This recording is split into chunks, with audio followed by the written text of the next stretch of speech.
Pam Basu was a 34-year-old chemical engineer, wife and devoted mother living in the quiet suburb of Savage, Maryland.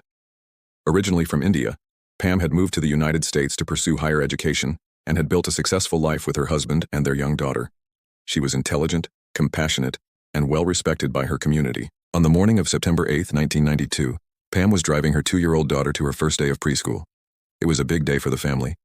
As she waited at a stop sign near her home, 2 men approached her car. They had been cruising the area in search of a vehicle to hijack. The men were 26-year-old Rodney Eugene Solomon and 17-year-old Bernard Eric Miller. Both had lengthy criminal histories and neither cared who they hurt. Without warning, they yanked open the driver's side door and began pulling Pam out of her vehicle. In the chaos, Pam tried desperately to get her daughter out of the car seat in the back.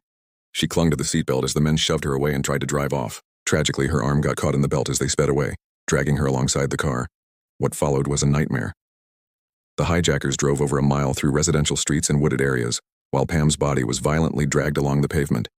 Witnesses later told police they saw her flailing alongside the car, screaming and bleeding, unable to free herself. Her clothes were torn away, and her body was battered against the road and tree limbs as the men refused to stop. When they finally noticed she had become entangled and was slowing them down, they stopped the car just long enough to dislodge her mangled body and dumped it near a ditch. She had suffered horrific injuries and was declared dead at the scene. Miraculously, her daughter was found unharmed, still strapped into her car seat, when the car was later abandoned. The crime shocked the nation and sent waves of grief through the local community. News of Pam Basu's death brought renewed attention to the growing epidemic of carjackings in the United States. She had been an innocent mother doing something ordinary, only to be killed in a most brutal and senseless way. Rodney Solomon and Bernard Miller were arrested shortly after the murder. They were caught while trying to escape in another stolen vehicle. During questioning, they showed little remorse. It was clear from the investigation that they had intended to steal a car, regardless of who was inside or what consequences would follow.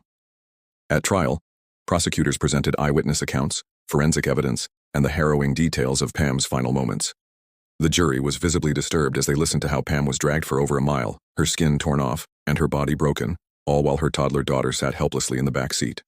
Rodney Solomon was found guilty of first-degree murder and sentenced to death, though his sentence was later commuted to life without parole after Maryland abolished the death penalty.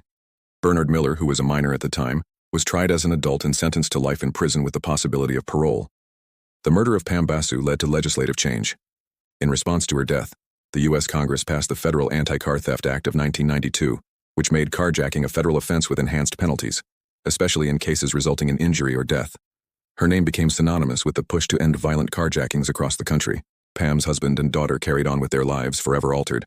They worked privately to heal, while Pam's memory continued to inspire reform and reflection on how an ordinary act, driving a child to school, could end in such tragedy.